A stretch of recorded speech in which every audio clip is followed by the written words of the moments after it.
నమస్కారం అండి. నమస్తే అండి. ఈ జవహర్లాల్ హౌసింగ్ సొసైటీ ఎప్పుడు స్థాపించారు, ఏంటి? 2008 మార్చి నెలలో సొసైటీని రిజిస్టర్ చేయటం జరిగింది. ఆ తర్వాత ఇందులో సభ్యత్వాల కోసం నోటిఫికేషన్ ఇచ్చి చాలామంది జర్నలిస్టుల నుంచి అప్లికేషన్ తీసుకొని స్క్రూటినీ చేసి ఫైనల్గా 1105 మంది సభ్యులు కలిగినటువంటి సొసైటీగా ఇది ఏర్పడింది. మరి ఇన్ని సంవత్సరాలు రావడానికి కారణం ఏమైనా case?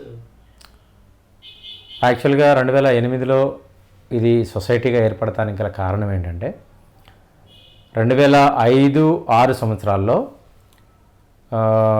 522 GO 2005 or 6 not sure about it, but 522 జీవోని తీయడం జరిగింది గవర్నమెంట్ జర్నలిస్టులకిను, ఎమ్మెల్యేలకి, కలెక్టర్లకి, జడ్జీలకి.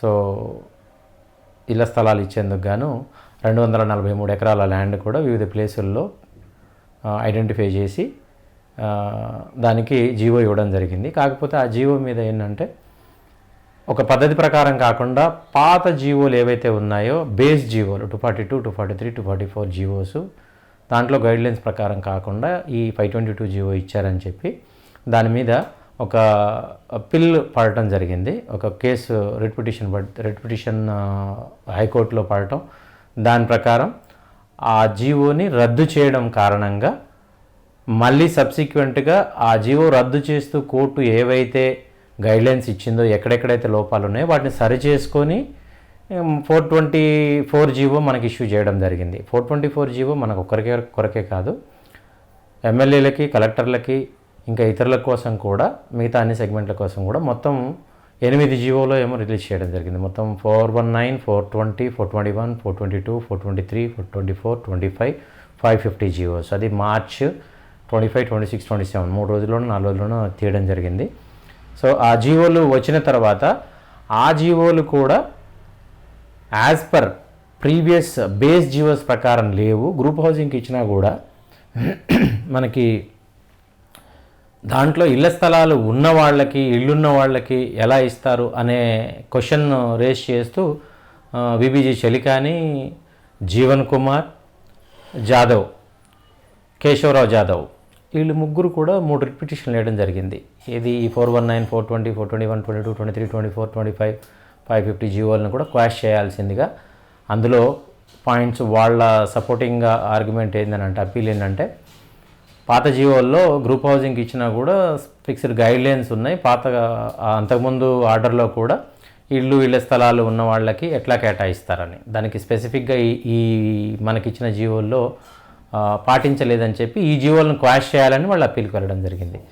ఆ అప్పీల్కి వెళ్ళిన తర్వాత అది తేలడానికి దాదాపుగా ఒక 3 ఏళ్ళు పట్టింది. 2010 జనవరి 2వ తారీఖు అనుకుంటా, అంటే 2 ఇయర్స్ దాదాపుగా పట్టింది. అప్పుడు దానికి జడ్జిమెంటు హైకోర్టులో ఫైనల్ జడ్జిమెంట్ రావడం జరిగింది. ఆ జడ్జిమెంట్లో ఏంటంటే, దాని సారాంశం ఏంటంటే, ఎవరికైతే ఇళ్ల స్థలాలు కానీ ఇళ్ళు కానీ ఉన్నాయో వాళ్ళు గ్రూప్ హౌసింగ్లో కూడా, ఈవెన్ కోఆపరేటివ్ సొసైటీల ద్వారా వాళ్ళు తీసుకోవాలన్నా కూడా ఆ ఇళ్ల స్థలాలు ఉన్న వాళ్ళని అర్హులుగా చేర్చొద్దని, అర్హులుగా పరిగణలోకి తీసుకురాదని. దానికి ఏం చెప్పారంటే, ఒక పాయింట్గా ఈ గ్రూప్ హౌసింగ్లో, ఈ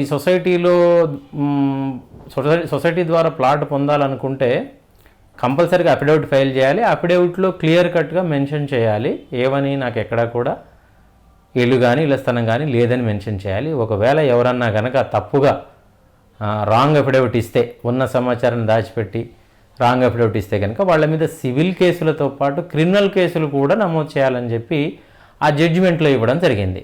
దాంతో మన సొసైటీ బాధ్యులుగా ఉన్నటువంటి వాళ్ళు ఎవరైతే ఉన్నారో వాళ్ళు దీన్ని ఎట్లా చేద్దాము అని చెప్పి అప్పటికే ఆలోచనలో ఉన్న టైంలో కలెక్టర్లు, ఎమ్మెల్యేలు, మిగతా సెగ్మెంట్ వాళ్ళు అప్పటికే సుప్రీంకోర్టుకి వెళ్ళిపోయాను, సివిల్ అప్పీల్కి వెళ్ళిపోయాను. స్పెషల్ పిటిషన్ వేసి సివిల్ అప్పీల్ వాళ్ళు వేయడం జరిగింది. మనం కొంచెం ఆలస్యంగా వెళ్ళాం.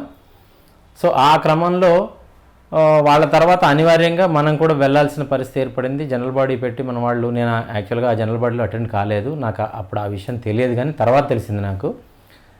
మిగతా వాళ్ళతో పాటుగా మనం కూడా సివిల్ అప్పీలు వెళ్ళడం జరిగింది. వాళ్ళతో పాటుగా మనం ట్యాగ్ అయ్యి ఆ కేసు నిన్న మొన్నటి దాకా కొనసాగుతూ రావడం జరిగింది. కోర్స్ అది 2022 ఆగస్టు 25న మన ఒక్కరి కొరకు మన ఒక్క జీవో బయటపడినప్పటికీ ఇంకా మెయిన్ కేసు అనేది స్టిల్ అందులో మనం ఇంకా కంటిన్యూ అవుతున్నాం. సరే అవి కారణాలు ఏవైనా సరే ఇప్పటివరకు ఉన్న స్టేటస్ అది. సార్ ఉదయ్ గారు అని చాలా మంది పేరు వచ్చేసింది. అంటే మీరు ఉదయ్ గారు పేరు ఎందుకు రావాల్సి వచ్చింది? మీరు ఏ విషయంలో ఇన్వాల్వ్ అయ్యారు? అంటే యాక్చువల్గా నేను పేరంటే ఒక్కరోజుతో వచ్చింది కాదు. ది మెంబర్షిప్స్ తీసుకునేటప్పుడే కొన్ని ల్యాప్సెస్ జరిగినాయి. ఆ తర్వాత సబ్సిక్వెంట్గా ఈ జీవో రావడం, జీవో 424 మన కొరకు తీయడం, ఆ తర్వాత మన వాళ్ళు హైకోర్టు జడ్జిమెంట్ తర్వాత అందరి దగ్గర 2 లక్షలు కలెక్ట్ చేసినారు. ఎందుకోసం అంటే మనకి 2 చోట్ల 70 ఎకరాల ల్యాండ్ కేటాయించడం జరిగింది ఆ జీవో 424 ప్రకారం. నిజాంపేట 332 సర్వే నెంబర్లో 32 ఎకరాలు, పేట్ బషీరాబాద్ 25/2 సర్వే నెంబర్లో 38 ఎకరాలు కేటాయించారు. ఆ సర్వే నెంబర్లలో నిజాంపేటలోనైతే 20 గుంటలు ఎంక్రోచ్మెంట్ ఉన్నదని రాయడం జరిగింది. ఆ కాకతీయ క్రషరు నరేంద్రబాబుది ఏదైతే ఉన్నదో అది మొన్న రీసెంట్గా 2022 నవంబర్ నెలలో ఫైనల్ ఎవిక్షన్ ఆర్డర్ పెట్టి తీసుకొని అతను మొత్తం ఖాళీ చేయించడం. ఆ ఏరియా ఆ 20 గుంటాసు ప్లస్ పేట్ బషీరాబాద్లో ఇంకా స్టిల్ మనం పొజిషన్ హ్యాండ్ ఓవర్ తీసుకోలేదు, గవర్నమెంట్ నుంచి ఇంకా రాలేదు. దాంట్లో ఎకరం 10 గుంటలో 15 గుంటలో ఎంక్రోచ్మెంట్ ఉన్నట్లుగా మెన్షన్ చేయడం జరిగింది. అదేంటండి, నిజాంపేట్ సైట్ మీరు చేయడం వల్లనే హ్యాండ్ ఓవర్ చేసుకున్నారని ఒక వార్త వచ్చింది, నిజమేనా? అంటే 2017 మే 2వ తారీఖు నాడు మనకి ఇంటీరియం రిలీఫ్ ఆర్డర్ వచ్చింది. రిలీఫ్ ఆర్డర్ కంటే ముందు కొంత కసరత్తు జరిగింది. అంటే నన్ను కొంతమంది మిత్రులు, కొంతమంది అంటే నాయకులుగా ఉన్నవాళ్ళు పిలిచి 2015-16 టైంలో అంటే తెలంగాణ సపరేట్ స్టేట్ ఫామ్ అయిన తర్వాత ఈ జేఎన్జే మ్యాక్స్ సొసైటీ నుంచి మనం విడిపోయి సపరేట్ సొసైటీ పెట్టుకుందాము, ఇందులో చాలా ఇవి ఉన్నాయి కదా, మనకి ఎందుకు ఇందులో కొనసాగటం మనకు అవసరమా, మనకు ప్రాధాన్యత లేని సొసైటీలో అని చెప్పి కొందరు నాయకులు అనడం జరిగింది. దానికి నేను తీవ్రంగా వ్యతిరేకించిన. అక్కడదక్కడే ఆన్ టేబుల్ అక్రాస్ ద టేబులే ఈ ప్రపోజల్కి నేను అంగీకరించను. ఎందుకంటే నాతో పాటు డెస్కుల్లో, కెమెరా డిపార్ట్మెంట్లో, రిపోర్టింగ్లో, ఇంకా డిఫరెంట్ డిపార్ట్మెంట్లో పనిచేసిన వాళ్ళు ఎలాంటి ఆర్థిక స్థితి గతులను వాళ్ళు అనుభవించారో నేను పర్సనల్గా చూసిన. బస్సు కిరాయిలకి, ఛాయలు తాగడానికి డబ్బులు కూడా లేకుండా పక్కన వాళ్ళ మీద ఆధారపడినటువంటి మిత్రులను కూడా నేను చూసిన. అది నిజంగా చాలా బాధాకరమైన విషయం. నేను జర్నలిజంలోకి వచ్చిందే సొసైటీకి ఏదన్నా మంచి చేయాలి అన్న కాన్సెప్ట్తో వస్తే అసలు జర్నలిస్టుల పరిస్థితే అంతంత మాత్రంగా ఉన్నదన్నది నాకు కొన్ని సంఘటనలు చాలా బాధ అనిపించినాయి. సో ఆ క్రమంలో ఏదన్నా జర్నలిస్టుల కోసం చెయ్యాలి అనేటువంటి ఒక ఆలోచన అనేది క్రియేట్ కావడం జరిగింది. అసలు సొసైటీ కోసం ఏం చేయడమో కాదు సంగతి దేవుడరు, కానీ మన జర్నలిస్టుల కోసం ఏదైనా చేయాలి అనే కాన్సెప్ట్కి నేను రావడం జరిగింది. ఈ నిజాంపేట్ సైట్లో కబ్జా జరిగిందని మీకు ఎలా తెలిసింది? దాని గురించి మీరు ఏం ప్రయత్నాలు చేశారు? అంటే 2017 మే 2వ తారీఖు వచ్చిన ఇంటీరియం రిలీఫ్ తర్వాత నేను ఢిల్లీ నుంచి వచ్చి కొన్ని రోజుల తర్వాత సెక్రటేరియట్కి వెళ్ళడం జరిగింది. అంటే కొన్ని రోజుల తర్వాత అంటే ఆల్మోస్ట్ ఒక 15 days to 1 month తర్వాత గ్యాప్ తర్వాత అనుకుంటా. అయితే సెక్రటేరియట్లో నేను అనుకున్నది ఏంటంటే, నేను ఎంక్వైరీ చేసింది మా సొసైటీ తరపున ఏదన్నా representation according to supreme court interim relief order ఇది ఇంప్లిమెంట్ చేయండి, ల్యాండ్ పొజిషన్ హ్యాండ్ ఓవర్ చేయమని ఏమన్నా అప్లికేషన్ వచ్చిందా రాలేదా, వస్తే అది ఎవరిచ్చారు అనేది తెలుసుకోవాలని చెప్పి వెళ్ళడం జరిగింది. అక్కడ నాకు తెలిసిన విషయం ఏంటంటే రిప్రజెంటేషను క్రాంతి ప్రెసిడెంట్గా, పల్లె రవికుమార్ వైస్ ప్రెసిడెంట్గా, సిఈఓ కమ్ సెక్రటరీ వంశీ శ్రీనివాస్గా, జ్యోతిప్రసాద్ రవికాంత్ రెడ్డిలు డైరెక్టర్లుగా ఒక రిప్రజెంటేషన్ ఇచ్చిండ్రు. అది అకార్డింగ్ టు ఇంటీరియం రిలీఫ్ ఆర్డరే సపోర్టింగ్ డాక్యుమెంట్స్ పెట్టి గతంలో ఏం జరిగిందనేది మొత్తం సొసైటీ పెట్టిన దగ్గర నుంచి ఈ ల్యాండ్కి సంబంధించిన వివరాలన్నీ మెన్షన్ చేస్తూ వీళ్ళు అప్లికేషన్ ఇచ్చిండ్రు. ఆ అప్లికేషన్కి సంబంధించిన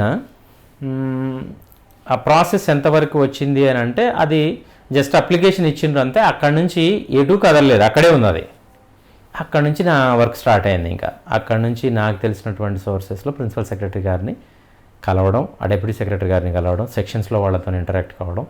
సో వాళ్ళకి ఈ కేసుకి సంబంధించి యాక్చువల్గా అన్ని విషయాలు తెలియకుండా ఈ 424 జీవో, ప్రీవియస్ హిస్టరీ, అంతకుముందు 522 జీవో క్రాష్ కావడం, ఈ 424 జీవోకి సంబంధించినటువంటి ఆర్డర్కి సంబంధించినటువంటి విషయాలు కొన్ని వాళ్ళకి ఫైల్స్ వెంటనే ట్రేస్ కాలేదు కూడా. అప్పటి వాళ్ళు నా దగ్గర ఏమన్నా దీనికి సంబంధించిన ఇన్ఫర్మేషన్ ఉందంటే అప్పటికే నా దగ్గర ఉన్నటువంటి కొన్ని విషయాలు వాళ్ళకి తెలియపరచడం జరిగింది.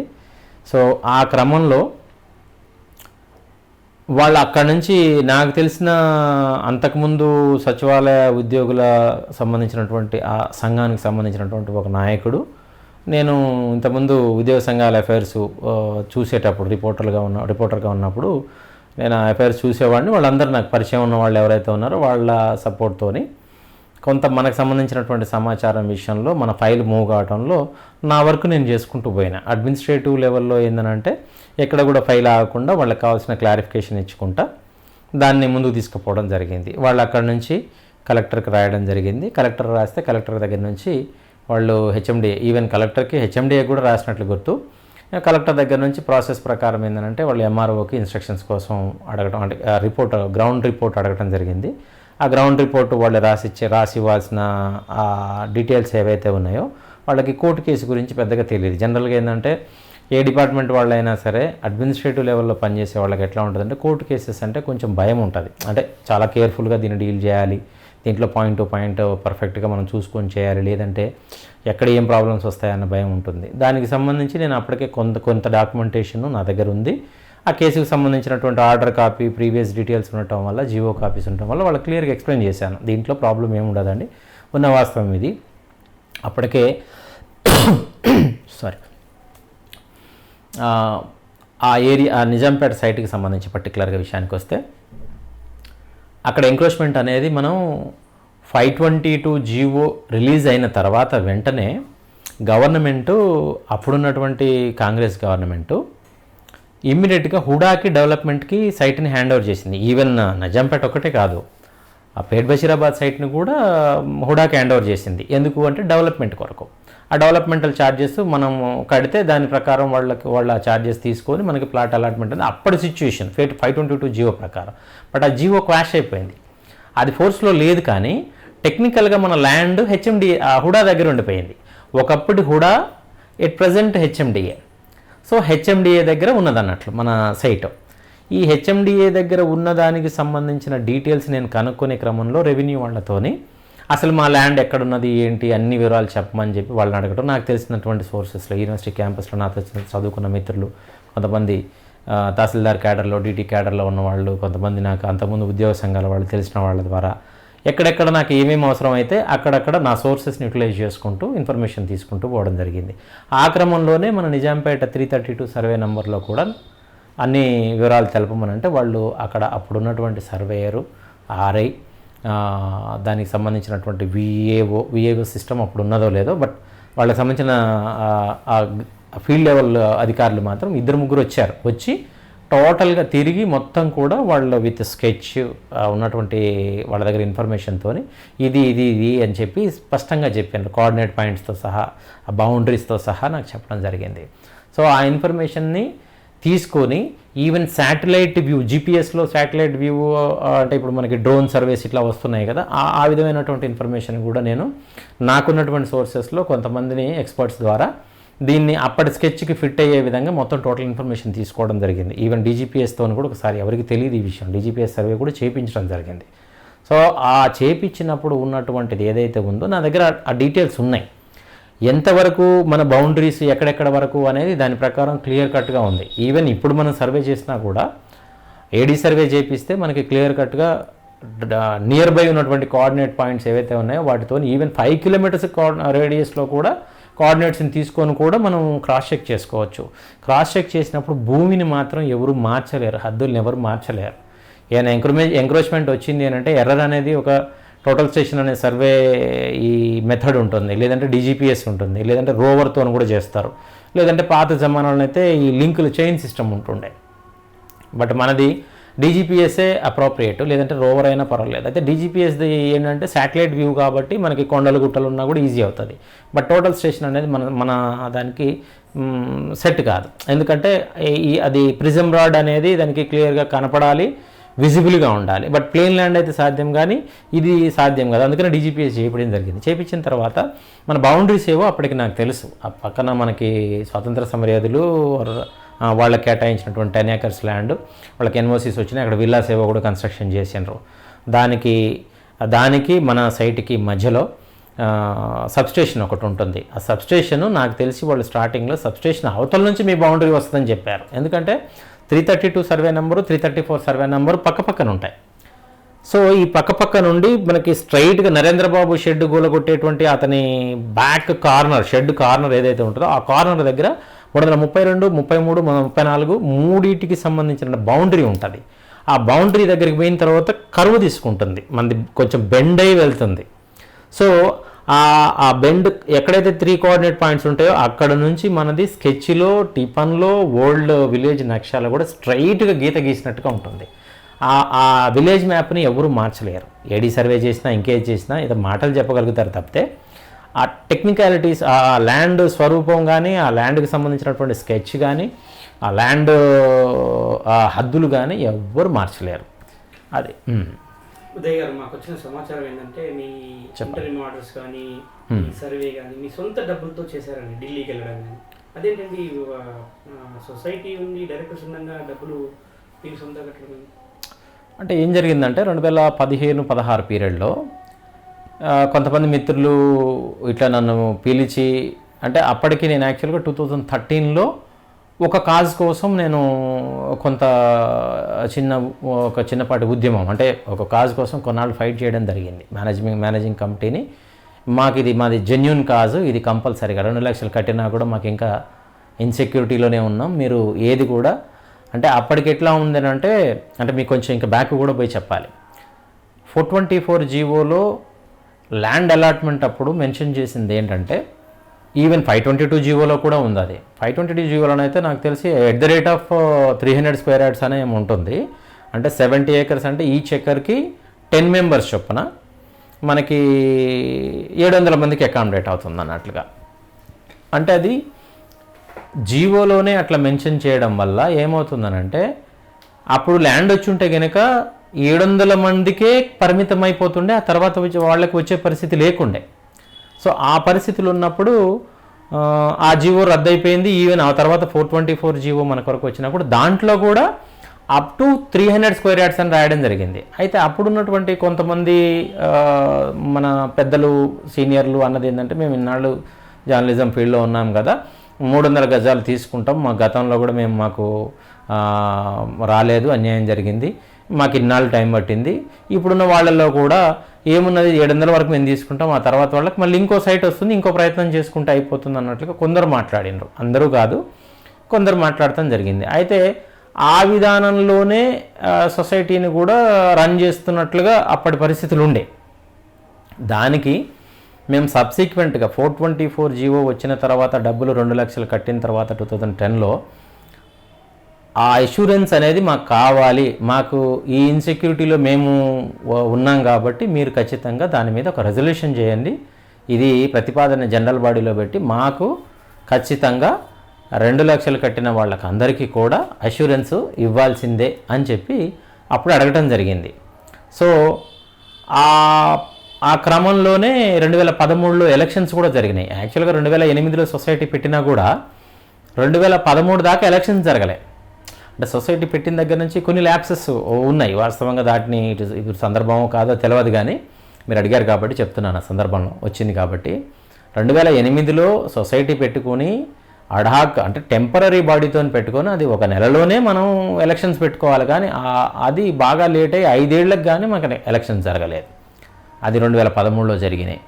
2013లో ఎలక్షన్ జరిగినప్పుడు నేను కూడా డైరెక్టర్గా పోటీ చేశాను. అప్పుడు ఏంటంటే జీరో క్లియరెన్స్ అనేది ఒక కాన్సెప్ట్ తీసుకొచ్చి ప్రతి ఒక్కరికి కూడా ఈ స్థలాలు వస్తే కనుక కోర్టు కేసు క్లియర్ అయిపోతే స్థలాలు వస్తే అందరికీ రావాలి అనేటువంటి కాన్సెప్ట్లో మేము కొంత దాన్ని ఇది చేయడం జరిగింది, ఒక చిన్న ఉద్యమం లాగా చేయడం జరిగింది. సో ఆ ఫైట్లో మాకు మేము సక్సెస్ అయినాం. దాని తర్వాత అప్పుడున్నటువంటి కమిటీలో ఉన్న వాళ్ళు ఎవరైతే ఉన్నారో దానికి మీది జెన్యూన్ కాజే కాబట్టి మీరు డబ్బులు కట్టారు, మీరు పేమెంట్ చేసిన దాన్ని బేస్ చేసుకొని మేము ఈ యొక్క స్థలం కొన్నాం కాబట్టి 70 ఎకరాల స్థలానికి డబ్బులు కట్టాం కాబట్టి ప్రభుత్వానికి మీరు కూడా అర్హులవుతారని చెప్పి రిజల్యూషన్ పాస్ చేశారు. అది మినిట్స్లో కూడా రాసినట్లున్నారు, but I didn't see the minutes copy still.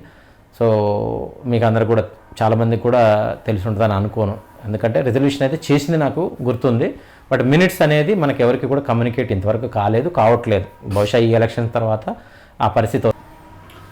2017లో Nizampet site hand over కావడానికి మీ పాత్ర ఏంటండి?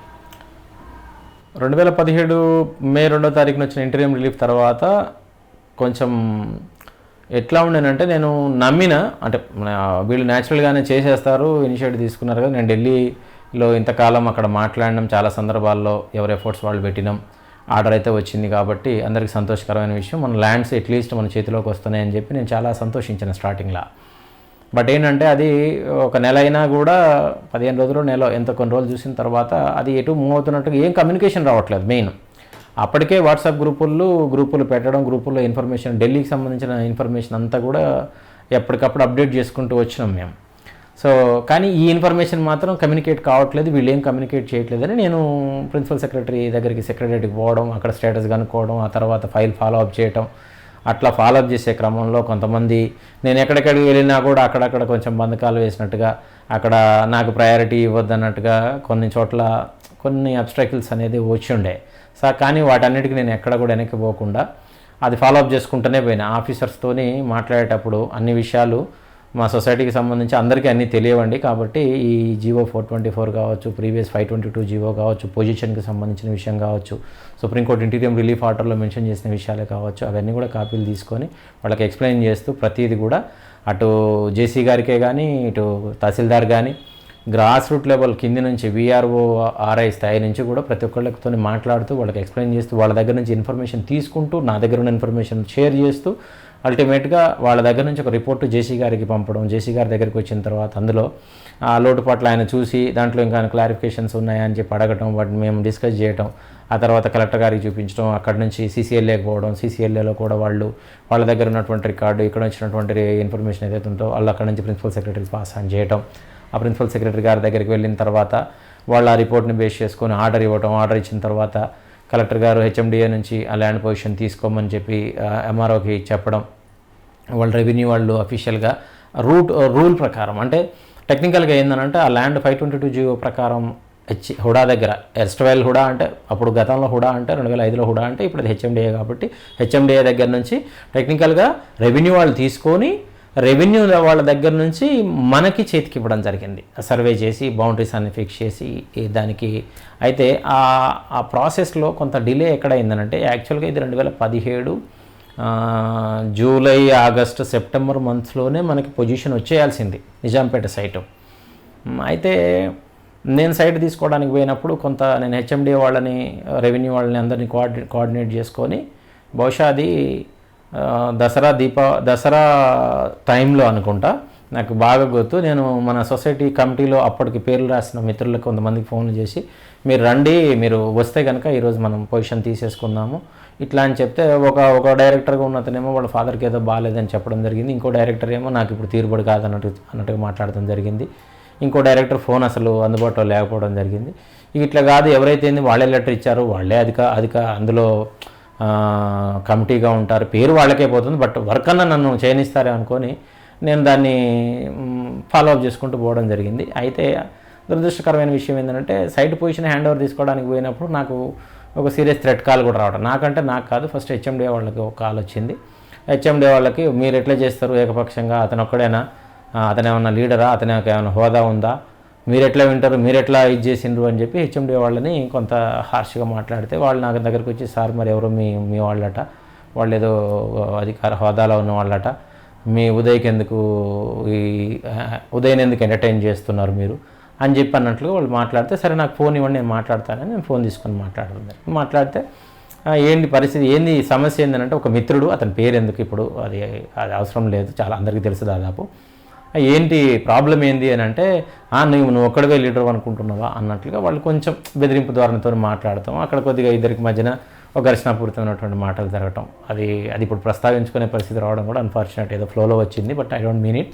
సో ఏదేమైనా ఆ సంఘటన, ఆ ఫోన్ కన్వర్సేషన్లో వాళ్ళు ఎట్లా అంటే, మేము హెచ్ఎండిఏ ద్వారా ఫెన్సింగ్ వేపిద్దాం అనుకుంటున్నాం, నువ్వు వేపిస్తావా, నువ్వు ఖర్చు నువ్వు పెట్టుకుంటావా అని అంటాం జరిగింది. అంటే నేను అప్పటికే ఢిల్లీకి చాలాసార్లు పోయొచ్చున్నా, ఆల్మోస్ట్ అంటే అది చెప్పొచ్చో లేదో నా సొంతంగానే నేను ఖర్చులు పెట్టుకొని తిరగడం జరిగింది. ఇది కూడా ఒక 5-10 లక్షలు అయితే నేను ఆ ఫెన్సింగ్ కూడా వేయించేసేవాడిని. ఇంతమంది 1000 మంది ఇళ్లల్లో ఎంతో సంతోషం, ఎట్లా అంటే ఒక లైఫ్ చేంజింగ్ ఈవెంట్ అవుతుంది కాబట్టి అట్లా చేసేవాడిని. కానీ బట్ నా దగ్గర ఆ రోజుకే డబ్బులు కొంచెం అంత ఈ దీనికి అయ్యే ఖర్చుని మీట్ అయ్యేంత అమౌంట్ నా దగ్గర లేకుండే. అది కనీసం 30-40 లక్షలు, దీనికి 32-30 లక్షలన్నా కనీసం ఖర్చు అవుతుందని చెప్పి, అది 25 నుంచి 30 లక్షలు ఈజీగా ఖర్చు అవుతుందని చెప్పి కొంతమంది మిత్రులు ఆ రోజే ఫోన్ కాల్ కన్వర్జేషన్లో నేను ఫోన్ చేసి అడిగిన. అక్కడిక్కడ 2 కలిపి, అన్న అట్లీస్ట్ నీకు 2 జాగాలు అయితే 50 లక్షలకైతే తక్కువ కాదన్న, కొంచెం మంచి ఫెన్సింగ్ వేయాలంటే అని చెప్పడం జరిగింది. దాంతో నేను అక్కడ కొంచెం డ్రాప్, అంటే కొంచెం బ్యాక్ అయినా. ఓకే, హెచ్ఎండిఏ వాళ్ళతో ఫెన్సింగ్ అంటున్నారు కదా, సరే మనకి ఫెన్సింగ్ వేసిస్తే ఇంకా ప్రొటెక్టివ్గా ఉంటుంది కదా అనుకొని సరే అని చెప్పి నేను కొంచెం వెనక్కి తగ్గి, సరే ఓకే మీరు ఫెన్సింగ్ కార్యక్రమం కంప్లీట్ చేయండి, అది కంప్లీట్ చేసి త్వరగా కంప్లీట్ చేయండి దయచేసి, ఇది చేసి మనం ప్రొటెక్ట్ చేసుకుందాం, 2 ఈ రాళ్ళు కూడా బండలు కూడా కొట్టించి మనం డెవలప్మెంట్ అనేది చేసుకొని డిస్ట్రిబ్యూషన్ కూడా అయిపోవాలి, ఫైనల్ జడ్జిమెంట్కి కూడా మనం సీరియస్గా ట్రై చేద్దాం. అప్పటికే నాకు ఢిల్లీలో కొన్ని కాంటాక్ట్స్ ఏర్పడినాయి. సో సీనియర్ అడ్వకేట్లతోని, కొంతమంది నాకు అంటే లా వింగ్లో సెంట్రల్ లెవెల్లో, సెంట్రల్ మినిస్ట్రీలో లా విభాగంలో ఉన్నటువంటి కీ పొజిషన్స్లో ఉన్న వాళ్ళని నేను కలవడం జరిగింది, ఈవెన్ సెక్రటరీ హోదాలో ఉన్న వాళ్ళని. సో నాకున్న ఆ పరిచయాలు ప్లస్ నాకున్న వచ్చిన అనుభవం కొద్దీ మన కేసును కూడా తొందరగానే బయటపడేయచ్చు అని చెప్పి నాకు ఒక నమ్మకం కుదిరింది. దాంతో ఏంటంటే మెయిన్ కేసు క్లియర్ చేయడానికి ట్రై చేస్తూనే ఈ ల్యాండ్స్ డెవలప్మెంట్ కూడా ప్యారలల్గా చేసుకుందామని చెప్పి నేను మన వాళ్ళతోని, వీళ్ళు కమిటెడ్గా ఉండాలి అని కోరుకొని, సో అక్కడికి నేను కొంత ఆగడం జరిగింది. That was happened. సో జరిగిందంటారా? అయితే ఫెన్సింగ్ విషయంలో ఆలస్యం జరిగింది. అయితే ఆలస్యం జరగటం ఆ ప్రాసెస్లోనూ మొత్తానికి నాకు ఎగ్జాక్ట్లీగా గుర్తులేదు, కానీ మన ల్యాండ్స్ ఆ ముందు ఆ తర్వాతను ఎంక్రోచ్మెంట్స్ అనేవి వీళ్ళు, ఈ నరేంద్ర బాబు అనేట అతను అక్కడ ఒక స్విమ్మింగ్ పూల్ కట్టే ప్రయత్నం చేసిండు. అతనికి యాక్చువల్గా ఏంటంటే నరేంద్ర బాబు స్టోరీ చెప్పాలి మీకు ఇక్కడ. నరేంద్ర బాబు స్టోరీ ఏంటంటే, అతను 2014లో ఒక రిట్ పిటిషన్ వేసిండు హైకోర్టులో, 694/2014 అనుకుంటా, 14 షూర్గా. దానికి అది ఎట్లా వేసిండంటే, అతనివి 2 సబ్జెక్టులు ఇక్కడ. ఒకటి, అతను రమణ స్టీల్ వర్క్స్ అనో ఏమో ఒక దగ్గర నుంచి ఆప్షన్లో ఈ క్రషర్ మెటీరియల్కి సంబంధించిన మెషినరీ కొనుగోలు చేసిండ్రు. దానికి 2003లో వరకు లీజ్ వచ్చింది, ఒక 10 acres మన సర్వే నెంబర్ల నుంచి లీజ్కి ఇచ్చారు. అది 2003 ఆర్ ఇంకా ప్రయర్గా, మేబీ ప్రయర్గానే నేను అనుకోవడం. సో ఆ తర్వాత కాలంలో ఆ లీజ్ రద్దయిపోయింది. రద్దయినా కూడా ఆ మెషినరీ మాత్రం అక్కడే ఉంది. ఆ మెషినరీ ఏంటంటే ఈ నరేంద్రబాబుకి సంబంధించినట్టు వాళ్ళ మిస్సెస్ పేరు మీద ఉన్న company, sole proprietorship or partnership firm or private limited, నాకు ఐఎమ్ నాట్ షూర్, బట్ వీళ్ళకి సంబంధించినటువంటి సంస్థ ఆధీనంలో ఉంది. ఇదొక సబ్జెక్టు. రెండోది, అతను ఒక ఎకరం 15 గుంటలు స్టేట్ ఫినాన్స్ కార్పొరేషన్ దగ్గర నుంచి ఆక్షన్లో కొనుక్కున్నాడు. అది 333 సర్వే నెంబర్, ఎకరం 15 గుంటలు. ఆ ఎకరం 15 గుంటల ముసుగులో మన దాంట్లోకి వచ్చేసిండు. మొత్తం ఎకరం 15 గుంటలు కాదు, మోర్ దాన్ దట్ ఎంటర్ అయ్యి, ఇందులో మరి షెడ్డు ఆల్రెడీ ఉంది, అప్పటికే ఉంది. ఈ షెడ్డు, ఆ ఓపెన్ ఏరియా కాకుండా ఇంకా అందులో స్విమ్మింగ్ పూల్ కూడా కట్టాలనుకున్నాడు. అంటే దాదాపుగా అతను ఒక 4-5 ఎకరాలు కబ్జా చేయడానికి ట్రై చేసినట్లే లెక్క. ఎంత లేదని ఒక 3 ఎకరాలు అని అనుకోండి, మనం యాక్చువల్గా కొలవలేదు దాన్ని, కానీ బట్ అబౌట్ ఒక 3 acres. సో దాన్ని ఇంకా అతను స్విమ్మింగ్ పూల్ తవ్వించే ప్రాసెస్లో ముగ్గు పోపించి ఏవో దానికి సంబంధించిన మెటీరియల్ తెప్పియటం ఇదంతా చేసిండని చెప్పి నేను ఒక విజిట్కి వెళ్ళినప్పుడు మన మిత్రులు కూడా ఎవరో ఉండే నాతో పాటుగా. సో వెళ్ళి మేము ఆ లోపలికి వెళ్ళి చూస్తే ఇక అతను ఆ ప్రయత్నాలు చేస్తున్నాడని మొత్తం వీడియో తీసి ఇక మన వాళ్ళందరికీ తెలిసిన వాళ్ళకి చెప్పడం జరిగింది, ఇట్లా జరుగుతుంది, దీన్ని ఎట్లనైనా మనం ఆపాలి అని చెప్పి ఒక సిస్టమేటిక్గా ఎవరిని విమర్శించకుండా ఎవరిని నొప్పించకుండా గ్రూపుల్లో మెసేజ్లు పెట్టడం ద్వారా అందరినీ అవేర్ చేసుకుంటూ వచ్చినాం. ఆ ప్రాసెస్లో చాలామంది మిత్రులు ఒక్కొక్కళ్ళు ఫస్ట్ 5 మంది 10 మంది 20 మంది 30 మంది 50 మంది 100 మంది ఇట్లా అసలు ఇట్లా వచ్చి అక్కడ మేము ఇంకా టెంట్లు వేసి కుర్చీలు వేసి ఆడ భోజనాలు కూడా అరేంజ్ చేసి అక్కడ ఒక పెద్ద ఇక ఒక జాతర టైప్లో చేసే స్టేజ్కి వచ్చింది. ఆ క్రమంలో కమిటీలో ఉన్నటువంటి మిత్రులు కూడా కదిలి రావడం జరిగింది. వచ్చి వాళ్ళు చూసి వాళ్ళు కూడా రూఢీపరుచుకొని కలెక్టర్కి కంప్లైంట్ చేసి అక్కడ అతన్ని అది చేయకుండా అది కట్టకుండా చేయడం జరిగింది. అది 2019లోనే జరిగింది అది. అయితే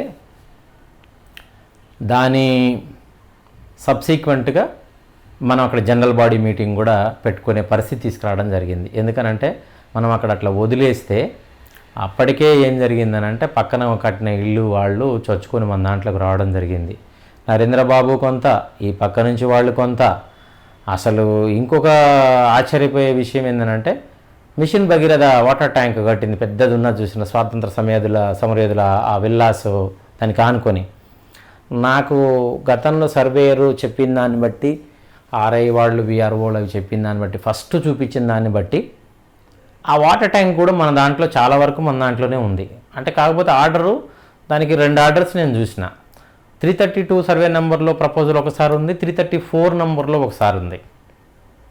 అది 334 నెంబర్ అని చెప్పి మన దాంట్లో కట్టినరేమో అన్నది నాకు స్టిల్ అది ఒకసారి సర్వే చేపిస్తే ఎంతవరకు మన దాంట్లోకి జరిగిందనేది అర్థమవుతుంది. ఒకవేళ సబ్స్టేషన్ కనుక మన దాంట్లోకి వస్తుంది అని అంటే ఖచ్చితంగా వాటర్ ట్యాంక్ కూడా మన దాంట్లో కట్టినట్లు లెక్క. సార్ ఒక చిన్న డౌట్, సొసైటీ వారు చాలా మంది 1100 మందికి ల్యాండ్ వచ్చింది ఎక్కడున్నది కూడా చూపించలేదట. మీరు వచ్చిన తర్వాతనే ల్యాండ్ తెలిసింది, ఎంతవరకు నిజమండి? వాస్తవం. అసలు యాక్చువల్గా అప్పుడు నాకు కూడా తెలియదు. 2017 వరకు ఆ రిలీఫ్ ఆర్డర్ వచ్చేంత వరకు నాకు కూడా ఎక్కడుందో తెలియదు. ఆర్డర్ వచ్చిన తర్వాత నేను ప్రిన్సిపల్ సెక్రటరీ దగ్గరికి పోయినప్పుడు, సెక్రటరీ గారి ఆఫీస్కి వెళ్ళినప్పుడు సెక్షన్స్లో అసలు స్టేటస్గా అనుకున్న తర్వాత అది సబ్సిక్వెంట్గా ఫైల్ కిందికి మూవ్ కావడం, దాన్ని ఆ ఫాలోఅప్ చేసుకుంటూ పోయే క్రమంలో ఒకానొక సమయంలో అసలు మా సైట్ ఎక్కడుందో ఒకసారి వచ్చి చూపించమని చెప్పి నాకు తెలిసిన వాళ్ళతోని, వాళ్ళు కొంచెం నాతోని మంచిగా పరిచయం ఉన్న వాళ్ళ ద్వారా వాళ్ళు రిఫరెన్స్లో వెళ్ళాను కాబట్టి వాళ్ళు కూడా సరే సార్ వస్తాం చూపిస్తామని ఒక పూట కొంత టైం కేటాయించి మరి వచ్చి మొత్తం బౌండరీ చూపించి ఆ స్కెచ్ అవన్నీ కూడా వాళ్ళ సిస్టంలో కూడా సర్వేయర్ గారు కూడా మంచి సర్వేయర్ ఉండే, చాలా జెంటిల్ పర్సన్ ఉండే.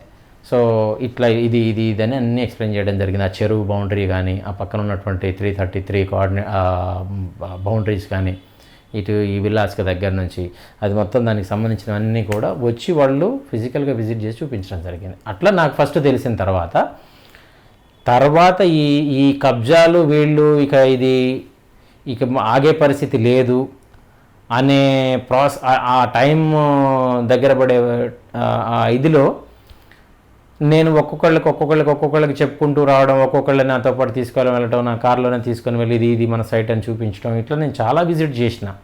అసలు ఎవరికి తెలవకుండా కూడా నేను చాలాసార్లు ఆ రాళ్ల గుట్ట కూడా మీదికి ఎక్కి కూడా మేము వీడియోలు తీసినవి ఉన్నాయి. అప్పుడు టెలిగ్రామ్ గ్రూప్లు ఉండే, అందులో కూడా పెట్టినట్లు గుర్తు నాకు. నాతో పాటు ఒక మెంబర్ ఉండే, సో ఆ పేరు చెప్పకన్నా అని చెప్పి ఎప్పుడు చెప్తుంటాడు. సో కాబట్టి చెప్పట్లేదు. అతను నాతో పాటు తిరిగిండు. అతను ఎప్పుడు అంటుంటాడు, అన్న మీరు చేసినంత పని ఎవ్వరు చేయలేదు ఈ సొసైటీలో, మీరు ఎందుకు చెప్పుకోరు అని చెప్పి ఇప్పటికంటాడు అతను. అంటే చెప్పుకోవడం వల్ల నాకు కలిగేటువంటి ప్రయోజనం కంటే చెప్పకుండా పనులు జరగటం వల్ల మనందరికీ ప్రయోజనం కలగడం ఇంపార్టెంట్ అని నేను ఇప్పటికీ భావిస్తాను. నేనేంటంటే చిన్న పని చేసి ఇంత ఎక్కువగా చేసి చూపించుకోవడం అనేది నాకు ఇప్పటికీ ఇష్టం ఉండదు. ఇప్పటికీ నేను అదే ఫార్ములాలో ఉన్నా. నాకు కావాల్సింది పేరు, ప్రఖ్యాతులు, అధికారం, ఇంకోటి కాదు. మనకు అందరికీ కూడా సైట్లు రావడం ఇంపార్టెంట్, ప్లాట్లు రావడం ఇంపార్టెంట్. అవి డిస్ట్రిబ్యూషన్ అయ్యేంత వరకు ఖచ్చితంగా ఇక తప్పనిసరి పరిస్థితుల్లో నేను ఉంటే తప్ప ఇది కాదేమో అనే స్థితికి వచ్చింది. నేను నిజాంపేట సైట్ అందరికీ చూపించడం, అక్కడ కబ్జాలు ఆపడం, ఇది వాస్తవం, అందరికీ తెలుసు. అప్పుడు ఫోటోలు, వీడియోలు మన వాళ్ళ గ్రూపుల్లో కూడా, వాట్సాప్ గ్రూపుల్లో కూడా నేను ఇంకో మిత్రుడు వెంకటేశం అని ఉంటుండే, ఆ మిత్రుడితో క్రియేట్ చేయించి నేను అందరినీ యాడ్ చేసుకుంటూ వచ్చి దాదాపుగా ఒక 750-800 మందితోని మాట్లాడి అందరిని ఎక్కడెక్కడో ఉన్న వాళ్ళని చేర్చి అందరికి ఇన్ఫర్మేషన్ ఇవ్వడం జరిగింది. అట్లా జనాల్లో ఒక అవేర్నెస్ తీసుకురావడం, ఒక నమ్మకాన్ని కలిగించడం. వాళ్ళల్లో ఏంటంటే నాతో ఆర్గ్యూ చేసిన వాళ్ళు కూడా ఉన్నారు. ఇది వచ్చేది కాదు, పెట్టేది కాదు, ఎందుకండి అని చెప్పి చాలామంది చెప్పారు మాకు. పెద్ద మనం సొసైటీలో లీడర్లే అన్నారండి, ఎందుకు సార్ అనవసరంగా మళ్ళీ ఆశ కల్పిస్తారని మాట్లాడిన వాళ్ళు కూడా ఉన్నారు. వాళ్ళకి నేను ఒకటే చెప్పిన, నేను సీరియస్గా ఫాలోఅప్ చేస్తున్న వాడిని, ఢిల్లీకి కూడా వెళ్ళిన, ఢిల్లీలో స్టేటస్ ఏందో నాకు కూడా బ్లాంక్గా వెళ్ళిన వాడిని, కొంత ఇన్ఫర్మేషన్ని నేను గ్యాదర్ చేయగలిగిన, అక్కడ కేసు స్టేటస్ కూడా తెలుసుకోగలిగిన, మీకు కూడా తెలియపరిచిన. ఇప్పుడు సైట్లు చూపిస్తున్నా మీకు, మీరు ఎప్పుడు వస్తారో చెప్పండి, వీలైనంత తొందరగా రండి. మేము విజిట్ చేస్తూనే ఉన్నాం, సైట్కి పోతూనే ఉన్నాం. ఎప్పుడెప్పుడు ఎవరెవరు వస్తే వాళ్ళని రమ్మంటాం, తీసుకొని పోవటం. అక్కడ ఏం లేకుండా అంత రాళ్ళు రప్పలు తప్పితే ఆడ ప్లేన్ ఏరియా కొంత ఉండే, ఆ ఇల్లు కూడా కట్టిలేవు యాక్చువల్గా. ఇప్పుడు కట్టినవన్నీ లేటెస్ట్గా మనకి ఇంటర్వ్యూ రిలీఫ్ ఆర్డర్ వచ్చిన తర్వాత కాలనీ అయింది ఇక్కడ. మన దురదృష్టం ఏంటంటే మన జాగాలు కూడా కాలనీలో ఇల్లు వచ్చినాయి. సో ఇప్పటికీ కొంతమంది దాన్ని ఒప్పుకోరు. నా దగ్గర ఎవిడెన్సెస్ ఉన్నాయి, అంత కబ్జాలు ఉన్నవి వాస్తవం. దీని వెనకాల ఏంది అని అంటే ఇక అది పాత ప్రభుత్వంలో ఉన్నటువంటి పెద్దలు కూడా ఇన్వాల్వ్మెంట్ ఉంది అన్నది మీకు అందరికీ తెలిసిన విషయమే. ఎక్కువ కాంట్రవర్సీలకు పోదలుచుకోలేదు. పేట్ బషీరాబాద్ సైట్ విషయంలో నన్ను చాలా డిసప్పాయింట్ చేసిండ్రు. పేట్ బషీరాబాద్ సైట్ కనుక వాళ్ళు అప్పుడే తీసుకుని డిస్ట్రిబ్యూషన్ చేసి ఉంటే నాకు ప్లాట్ వస్తే చాలనుకునేవాడిని నేను. ఈ గొడవలు ఇవన్నీ ఎందుకు, సరే వాళ్ళు ఏం చేశారో మనకైతే ప్లాట్లు వచ్చినాయి, మన ల్యాండ్ ఉంది కదా అనుకునేవాడిని. కానీ వీళ్ళు ఇంత నమ్మించి ద్రోహం చేస్తారని చెప్పి అనుకోలేదు. ఒక మంచి హోదాలో ఉండి ప్రభుత్వానికి దగ్గర ఉండి సీఎం అపాయింట్మెంట్ ఇవ్వలేదనడం అనేది చాలా ఆక్షేపణీయం. అది ఎంతవరకు సమంజసం కాదు. 1000 మంది ప్రయోజనాన్ని పనంగా పెట్టి ఏదైతే ఇప్పటిదాకా జరుగుతూ వచ్చిందో దాన్ని నేనైతే సమర్థించను. చెప్పండి. పొలంతోనే నిజాంపేట్ సైట్లో జనరల్ బాడీ మీటింగ్ కూడా జరగడం జరిగింది.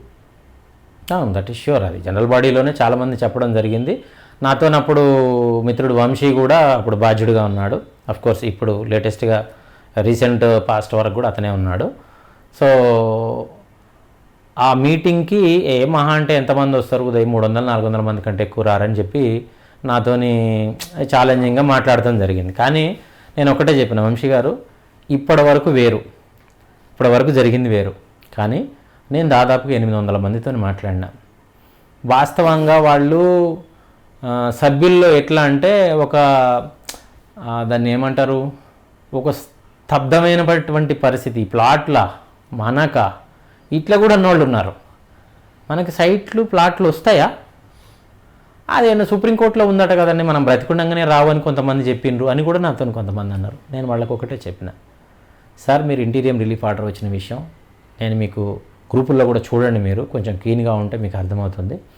ఆర్డర్ వచ్చింది, ప్రభుత్వం కూడా సానుకూలంగానే ఉంది. జర్నలిస్టులకి వాళ్ళు ఇళ్ల స్థలాలు ఇస్తామని మేనిఫెస్టోలో పెట్టుకున్నారు. సో అది మనకి ఇంప్లిమెంట్ అవుతుంది. అది ఫస్ట్ టర్మ్ గవర్నమెంట్, ఫస్ట్ టర్మ్లో ఉన్నారు పాత గవర్నమెంట్ వాళ్ళు అధికారంలో 2014లో వస్తే 14 నుంచి 17లోనే మనకు ఆర్డర్ వచ్చింది. కాబట్టి అప్పటికి నాకు తెలిసి నేను విశ్వసించింది ఏంటంటే, ఇప్పటికీ నేను విశ్వసిస్తున్నది, అప్పటికి వాళ్ళకి ఆలోచన మనకి సైట్లు ఇవ్వద్దని లేదు నాకున్నటువంటి పరిజ్ఞానాన్ని బట్టి.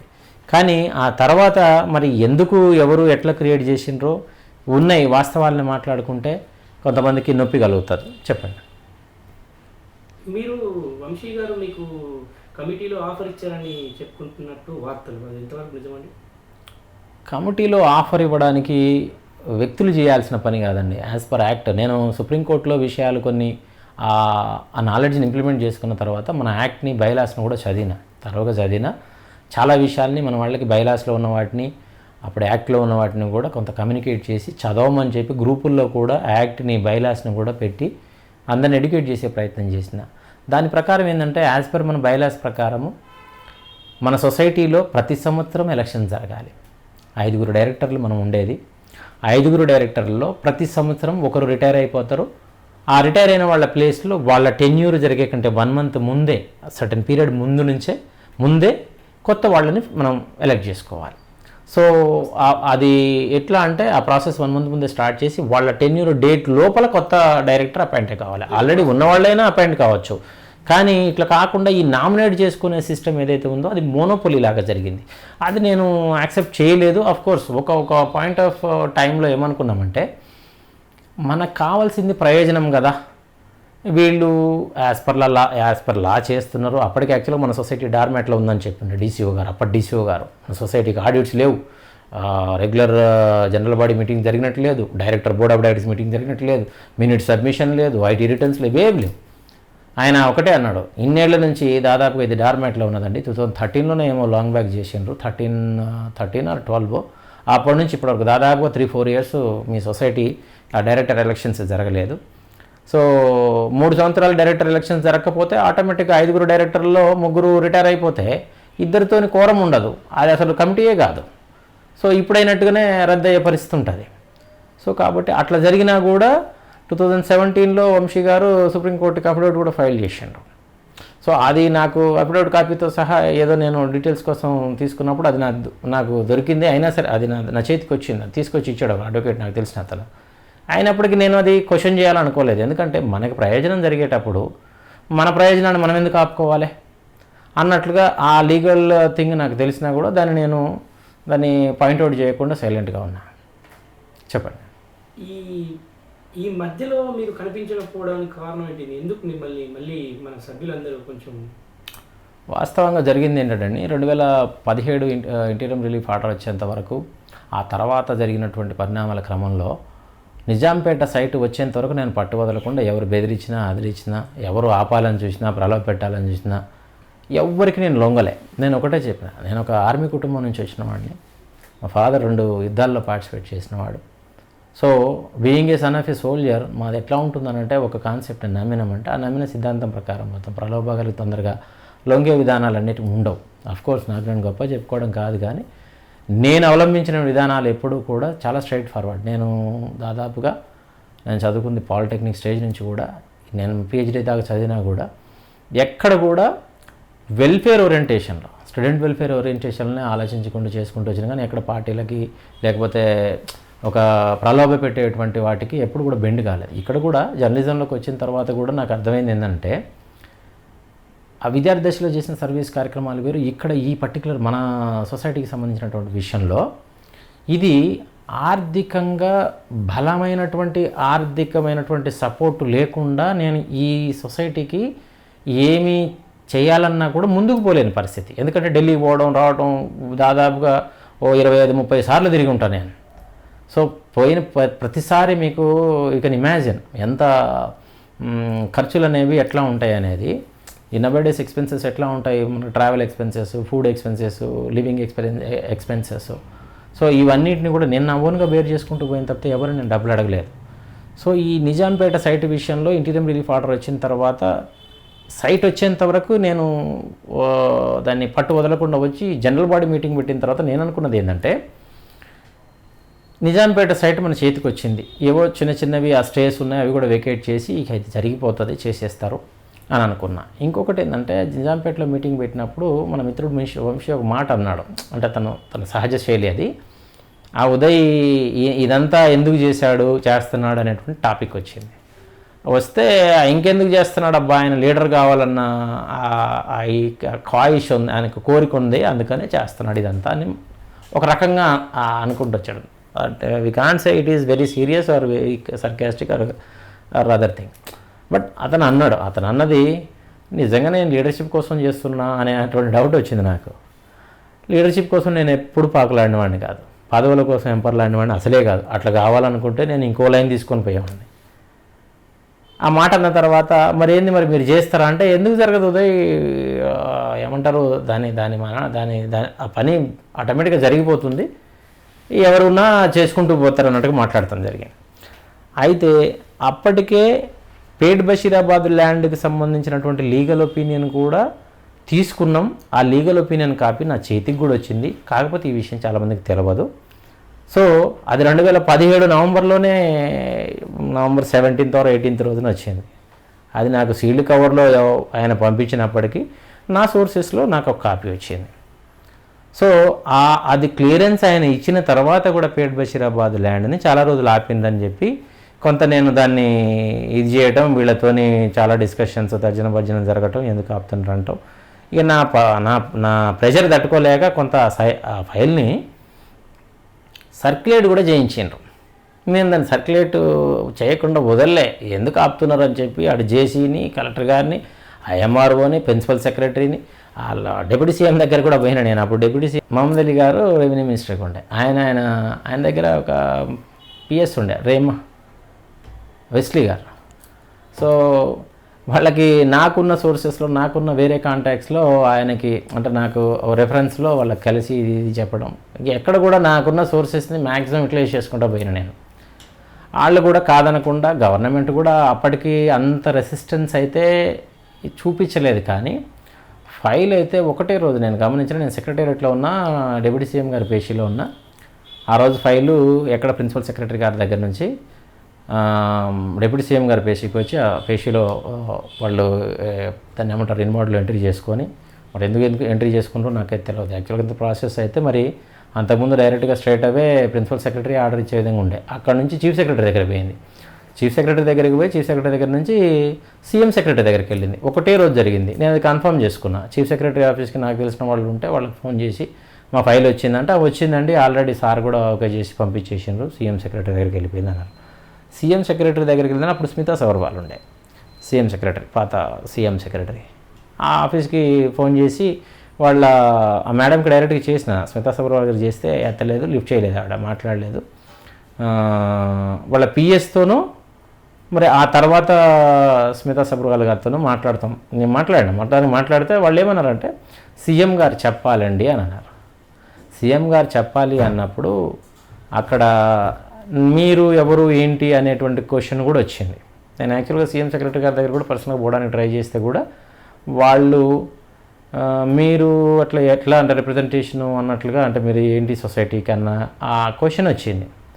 అంటే నేను మెంబర్నండి అని అంటే మీ బాధ్యులు ఉంటారు కదండి, వాళ్ళ కమిటీ వాళ్ళు ఇట్లా ఉంటారు కదా అంటే, నాకు అర్థమైంది ఏంటంటే ఆల్రెడీ అక్కడ కూడా ఏదో మొత్తానికి నాకు వ్యతిరేకంగా ఎవరో చెప్పు ఉండొచ్చు అనుకొని ఆ తర్వాత వచ్చి మనం వాళ్ళకి చెప్పడం జరిగింది. ఇట్లా పొజిషన్ లేకపోవడం వల్ల ఇట్లా అవుతుంది, అది ఇబ్బంది అవుతుందని అంటే ఆ టాపిక్ కూడా వచ్చింది. బహుశా జనరల్ బాడీలో వచ్చిందా తర్వాత వచ్చిందో తెలియదు. వంశీ మిమ్మల్ని డైరెక్టర్గా తీసుకుంటాము ఇట్లా అని చెప్పి అనడం, దానికి నేను ఆలోచనలు పడి ఒకళ్ళు ఇవ్వడం ఏంటి, ఇది జరగాల్సింది డెమోక్రటిక్ ప్రాసెస్లో యాక్ట్ ప్రకారం జరగాలి కదా, వీళ్ళకి నాకు తేడా ఏముంటుంది, వాళ్ళు ఏదో పేర్లు రాసేసుకొని మేమే ప్రెసిడెంట్, సెక్రటరీ, వైస్ ప్రెసిడెంట్ ఇట్లా డైరెక్టర్లు మనం రాసుకున్నారు, దాన్ని ఇలా కాకపోతే రేపైనా ఎవరో ఒకళ్ళు తప్పుపడతారు, అది నేను కూడా తప్పుపట్టిన వాడినే ఒక విధంగా. అట్లాంటిది సరే కాజ్ కోసం అని చెప్పి నేను పాయింట్అవుట్ చేయకున్నా కూడా తర్వాత నాకు కూడా చెడ్డ పేరు వస్తుందని చెప్పి ఎలక్షన్ ద్వారా పోతే బెటర్ ఏమో అన్నట్టుగా నేను అది ఎక్స్ప్రెస్ కూడా చేసిన. దానికి ఆయన అనడం ఏంటంటే, చూసావా ఉదయ్, నేను తీసుకుంటానన్నా అతనే విల్లింగ్గా లేడు అని చెప్పి అప్పుడు అక్కడ కూర్చున్నటువంటి దాదాపు 100 మంది సభ్యులతో అతను అనడం జరిగింది మీ పర్టికులర్ మీటింగ్లో. అది జరిగింది. సరే, ఇప్పుడున్న పరిస్థితుల్లో 2 ప్యానెల్గా వచ్చాయి. రమణారావు గారి ప్యానెల్ ఒకటి టీమ్ చేంజ్ మీరు స్థాపించిన తర్వాత మార్చారు వాళ్ళు. ఎందుకు మిమ్మల్ని ఇలా ఒంటరిగా చేయడానికి వచ్చింది? ఒంటరి అనడానికి ఏం లేదు, నేను ఇది ఒంటరిగానే స్టార్ట్ చేసిన.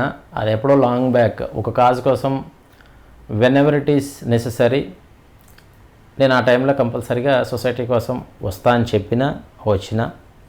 గతం నుంచి చూసుకుంటే 2011-10 పీరియడ్ నుంచి చూసుకున్నా కూడా అట్లనే నేను ఎప్పుడెప్పుడైతే నా అవసరం ఉంటుంది, ఒక కాజ్ ఉన్నది, మనకి ఇక్కడ ఇది ల్యాబ్స్ ఉన్నది, ఈ సమస్య కోసం ఖచ్చితంగా ఎవరో ఒకళ్ళు వాయిస్ రైజ్ చేయాలన్నప్పుడల్లా నేను వాయిస్ రైజ్ చేసుకుంటూ వచ్చిన. కొన్ని అట్లా చేసుకుంటూ వచ్చే క్రమంలో ఈ 2015-16లో కూడా ఈ ఢిల్లీ ఎపిసోడ్ జరగటం, నేను ఢిల్లీ వెళ్ళడం రావటం, ఆ క్రమంలో ఇంటీరియం రిలీఫ్ ఆర్డర్ కూడా రావటం, ఈ ల్యాండ్ పొజిషన్ తీసుకోవటం, ఇవన్నీ జరిగిన తర్వాత 2019లో ఈ ల్యాండ్ పొజిషన్ తీసుకున్న తర్వాత దాని తదనంతరం నాకు అర్థమైంది ఏంటంటే, వీళ్ళు పేట్ బషీరాబాద్ ల్యాండ్ విషయంలో డిలే చేసుకుంటూ వచ్చిండ్రు.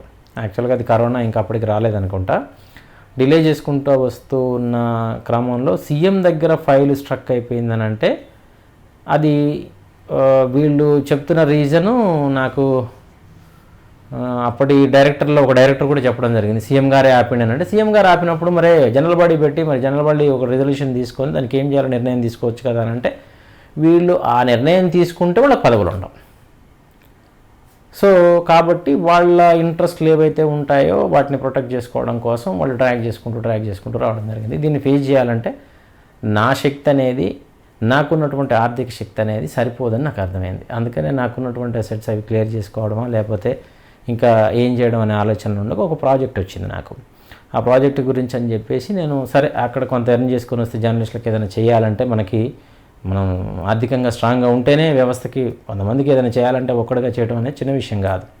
So I should be very strong అన్నట్లుగా నేను బలపడాలి అంటే ఆర్థికంగా నాకు ఏదో ఒక సోర్స్ అవసరమని వీళ్ళకి చెప్పడం కూడా జరిగింది. కొంతమంది నాతో పాటు నాకు సహకరించినటువంటి మిత్రులకు కూడా క్లియర్గా చెప్పాను నేను, సార్ నేను ఇట్లా వెళ్తున్నానండి, ఇది ఏదైతే ఉందో మీకు నా సహాయ సహకారాలు ఎప్పుడూ ఉంటాయి, నేను ఎక్కడున్నా కూడా మీకు ఒక కాల్ డిస్టెన్స్లోనే ఉన్నట్లుగా లెక్క అని ఒక జర్నలిస్ట్కి నేను ఇప్పుడు ప్యానల్లో కంటెస్ట్ చేస్తున్నటువంటి వ్యక్తుల్లో ఒక వ్యక్తికి నేను రెగ్యులర్గా టచ్లో ఉంటాం, సలహాలు సూచనలు వాళ్ళు ఏది అడిగిన ఇన్ఫర్మేషన్ ఇవ్వడం, కావాల్సినవన్నీ కూడా నేను వాళ్ళకి ఫీడ్ చేస్తూ వచ్చాను. అదే రెస్పెక్ట్ వాళ్ళు కంటిన్యూ చేసుకుంటూ వచ్చాను. ఎక్కడున్నా సరే అది కొనసాగుతూ వచ్చిన క్రమంలోనే ఈ 2022లో కూడా నేను అవుట్ ఆఫ్ స్టేట్ నుంచి మళ్ళీ తిరిగి వచ్చిన తర్వాత మీరు వచ్చారు కదా సార్, ఒకసారి ఇది ఎలక్షన్స్ అవుతున్నాయి, మీరు ఖచ్చితంగా రావాలి, you are the right person to contest అని చెప్పి వంశీకి కంపాటబుల్గా ఈ సొసైటీలో ఎవరన్నా నాలెడ్జ్ ఉన్న వాళ్ళు ఉన్నారంటే అది మీరు తప్ప ఆయనకి ఎవరు సరిపోరు అన్నట్లుగా వాళ్ళు నన్ను కన్విన్స్ చేయటం.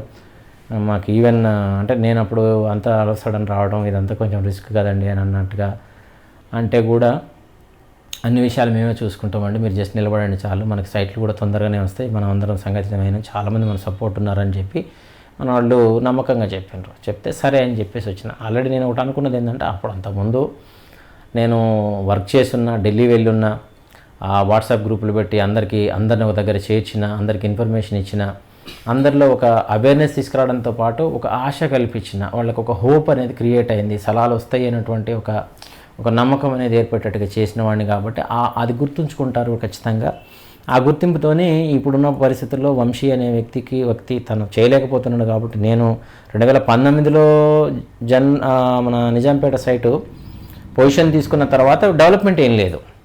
డెవలప్మెంట్ లేకపోగా నిజాంపేటలో కొంత కబ్జాలు ఇంకా ఇంక్రీజ్ అయినట్లుగా అయింది. సో ఈ క్రమంలో ఖచ్చితంగా నాకు వంశీ తోని అది తను మేనేజ్ చేసుకోలేకపోతున్నాడు అన్న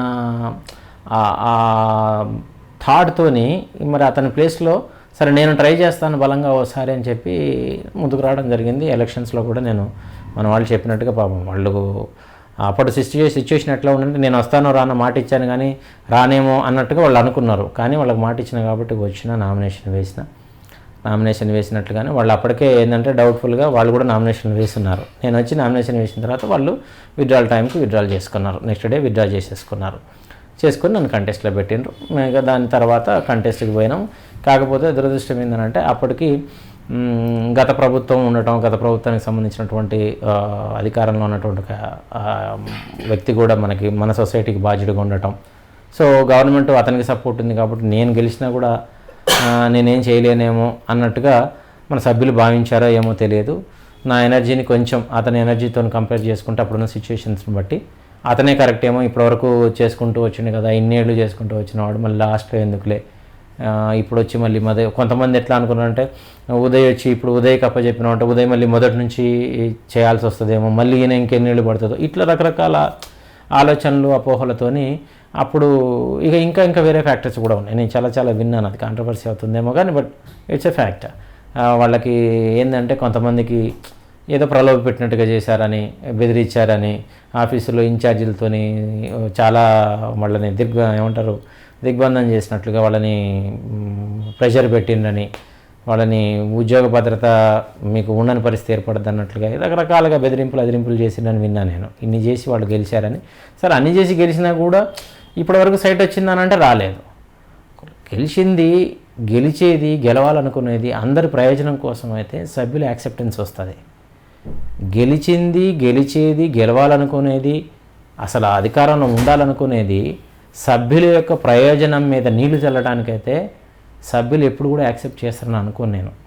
అంటే కొంతకాలం వరకు వాళ్ళు ఒక ముసుగులో ఉన్నప్పటికీ రియలైజ్ అయితే ఆ రిజల్ట్ ఎట్లా ఉంటుందో ఈ 3వ తారీఖు సాయంత్రంకి చూడబోతున్నారు.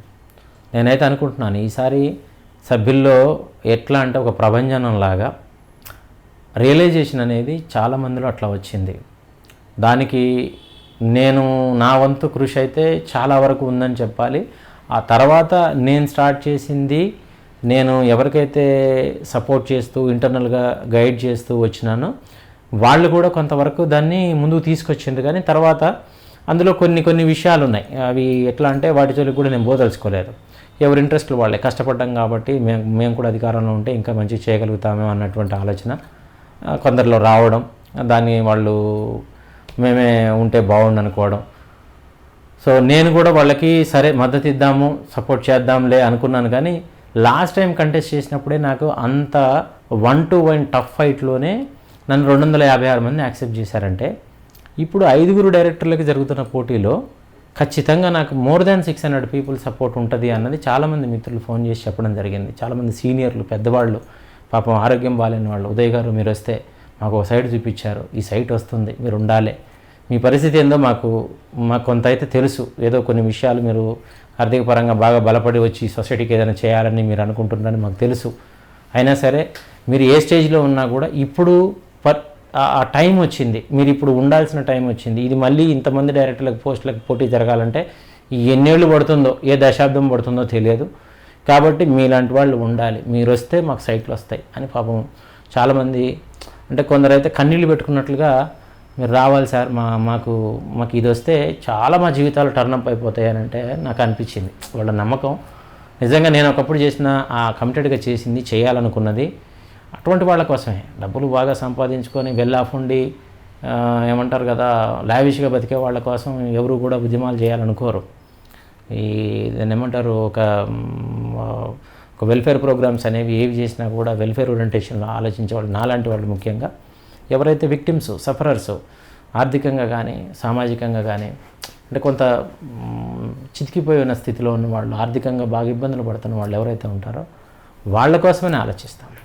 ఒక్కటండి మిమ్మల్ని సూటిగా అడుగుతున్నాను, అడిగాను. ఇటు వంశీ బ్యాచ్, అటు రమణారావు బ్యాచ్, వారు ఒకటి వీళ్ళని చెప్తారు, కాంగ్రెస్ ప్రభుత్వంతో మేము సన్నిహితంగా ఉన్నాం, మాతో పని అవుతుంది అని అంటారు. రమణారావు బ్యాచ్ కూడా కాంగ్రెస్ గవర్నమెంట్ మమ్మల్ని ముందుకు పంపించారు, మేము చేయగలుగుతాం అంటారు. మీరేం చేయగలుగుతారు? ఇప్పుడు నాకున్న ఎనర్జీ ఏందనేది, నాకున్న సోర్సెస్ ఏందనేది, నేనేం చేశాననేది, నాకున్న నాలెడ్జ్ ఏందనేది ఆల్రెడీ చాలామందికి తెలుసు. నేను లీగల్ అఫైర్స్లో కానీ, రెవెన్యూ అఫైర్స్లో కానీ, అడ్మినిస్ట్రేటివ్ అఫైర్స్లో కానీ, సొసైటీకి సంబంధించిన విషయాల్లో కానీ ఈ అవేర్నెస్ అందరిలో తీసుకొచ్చిందే నేను. అది నేను ప్రత్యేకంగా చెప్పుకోవాల్సిన అవసరం లేదు. Everybody knows that. అందరూ కూడా అదే అనుకుంటారు. ఈ రోజున చట్టం గురించి మాట్లాడగలుగుతున్నా, రెవెన్యూ ఇష్యూస్ మాట్లాడగలుగుతున్నా, ప్రభుత్వం దగ్గరికి పోయి ఫలానా విషయాన్ని వీళ్ళు ఎక్స్ప్రెస్ చేయగలుగుతున్నా కూడా ఆ ఇది ఇచ్చింది, ఆ స్ట్రెంగ్త్ ఇచ్చింది నేనే. అంటే నేను తెలుసుకుని వాళ్ళకి తెలియపరిచిన. సో ఆ తెలియపరిచిన విషయాల్లో నేను చెప్పినవి, నేను తెలుసుకున్నవి 100% అందరికీ కన్వే కావు. ఇంకా తెలియని చాలా ఉంటాయి. అయితే కొంతవరకు ఇప్పుడు ఎవరైతే పోటీ చేస్తున్నారో, పోటీ చేసే వాళ్ళకి రాజ్యాంగంలో ప్రతి ఒక్కరికి కూడా ప్రజాస్వామ్యబద్ధంగా ఎన్నికల్లో పోటీ చేసే హక్కు ఉంటుంది. కానీ మన కెపాసిటీ ఏంటి, మన ఎబిలిటీస్ ఏంటి, మనం ఏం చేసినాం, ఏం చేస్తున్నాం, ఏం చేయగలుగుతున్నాం, ఇప్పుడు సొసైటీకి కావాల్సింది ఏంది, ఇప్పుడు సొసైటీ ఉన్నటువంటి స్థితిలో, సొసైటీలో ఉన్నటువంటి సభ్యుల స్థితిగతులను అర్థం చేసుకొని ఇది తొందరగా కంప్లీట్ చేయడానికి ఎవరి ఎనర్జీస్ ఉపయోగపడతాయి అనేది చాలా ఇంపార్టెంట్. సో యాక్చువల్గా మీరు అడిగిన ప్రశ్నకి సింగిల్ పాయింట్లో ఆన్సర్ చెప్పొచ్చు. I'm on job. నేను ఆల్రెడీ ప్రాసెస్ మొదలుపెట్టిన. దీంట్లోకి ఏం చేస్తే మనకి ఈ సైట్లు వస్తాయి, స్టేటస్ ఏందో కనుక్కున్నా. ఫస్ట్ స్టేటస్ కనుక్కున్న దాన్ని బట్టి కావాల్సింది ఏందనేది చేసుకుంటూ వస్తున్నా. నేను చెప్తూనే వస్తున్నా. నేను ఏం చేస్తున్నా అనేది ఎక్స్పోజ్ చేసుకొని బహిరంగం చేసి పేరు కోసం, ప్రతిష్ట కోసం ఎప్పుడు కూడా నేను పాకులాడేవాడిని కూడా కాదు. వర్క్ టెక్నికల్గా, అడ్మినిస్ట్రేటివ్గా, లీగల్గా ఎక్కడ నుంచి ఎట్లా మూవ్ కావాలి అనేది నేను చెప్పి చేయను, చెప్పకుండా జరిగిపోతూనే ఉంటుంది. అది చేసుకుంటూనే వెళ్తాను. అది నా విధానం. నేను ఆల్రెడీ ప్రాసెస్ ఏ స్టేటస్లో ఉందో కనుక్కున్నా, అది ఏం చేస్తే మనకు వస్తుంది అనేది దానికి సంబంధించి కొంత ఇన్పుట్స్ తీసుకున్నా. ఆ ఇన్పుట్స్ ప్రకారమే నేను మూవ్ అవుతున్నా. ఇప్పుడు ఎలక్షన్స్లో పోటీ చేస్తున్నట్టు కూడా కారణం ఏంటంటే మన సొసైటీకి ఇప్పుడు కావాల్సింది గొడవలు కొట్లాటలు కాదు, డివిజన్ కాదు.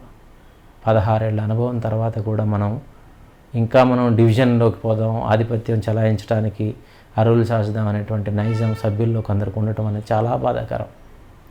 ఇన్నేళ్ల నుంచి ఎంతో సఫర్ అవుతున్నటువంటి జర్నలిస్టుల యొక్క సంక్షేమం వదిలిపెట్టి నాకు అధికారం ఉండాలని కొందరు, నాకు అధికారం రావాలని కొందరు అన్నట్టుగా వాళ్ళ మాటలు, వాళ్ళ విధానాలు ఉండటం అనేది ఎంతో బాధ కల్పిస్తుంది. నేను ఆల్రెడీ సీఎం గారిని కలిసే ప్రయత్నం చేసిన, ఆ రెవెన్యూ డిపార్ట్మెంట్కి సంబంధించినటువంటి వాళ్ళని, కీలకమైన వాళ్ళని ఆల్రెడీ మాట్లాడిన.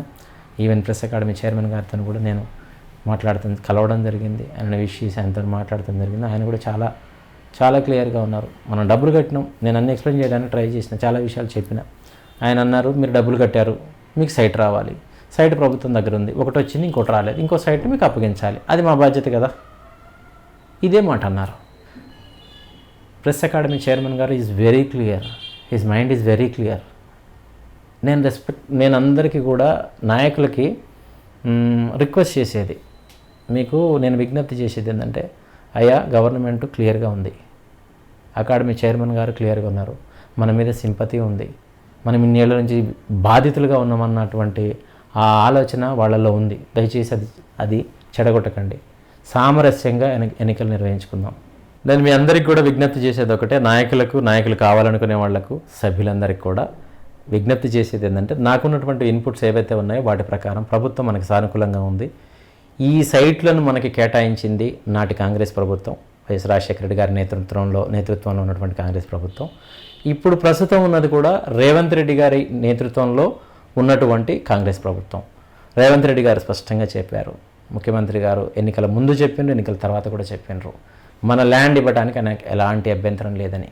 కాకపోతే పాత గవర్నమెంట్ అధికారంలో ఉన్నటువంటి గవర్నమెంటు వాళ్ళ నీడలాగా ఉన్నటువంటి ఎవరైతే వ్యక్తులు ఉన్నారో వాళ్ళని ఆ నీడ లేకుండా, ఆ ముద్ర లేకుండా నాయకత్వాన్ని మార్చుకొని కొత్త కమిటీతో వచ్చి మీరు మీ సైట్లను మీరు స్వాధీనం చేసుకోవచ్చు అన్నట్లుగా ఆయన చెప్పడం జరిగింది. కొత్త కమిటీతో రమ్మని ఆ ఇండికేషన్ని మనం అర్థం చేసుకొని ఇమ్మీడియట్గా ఈ పాటికే పోవాల్సింది, బట్ కొంత ఆలస్యమైనప్పటికీ దయచేసి ఈ ఎన్నికలను సజావుగా జరుపుకుందాం. ఈ ఎన్నికల్లో కొత్త కమిటీని ఎన్నుకుందాం. ఆ కొత్త కమిటీలో నేనుంటే నాకున్నటువంటి ఇన్ఫర్మేషన్ ప్రకారం ఈ సొసైటీని అంతటిని కూడా ఐక్యతగా ఒక యూనిట్గా నడపాల్సినటువంటి బాధ్యత ఉన్నది. కాబట్టి మీకు అందరికీ విజ్ఞప్తి చేస్తూనే వచ్చిన నేను, ఐక్యంగా ఉందాం, ఎన్నికలు అనేది జరిపించుకుందాం, ఐక్యంగా ఉందాం.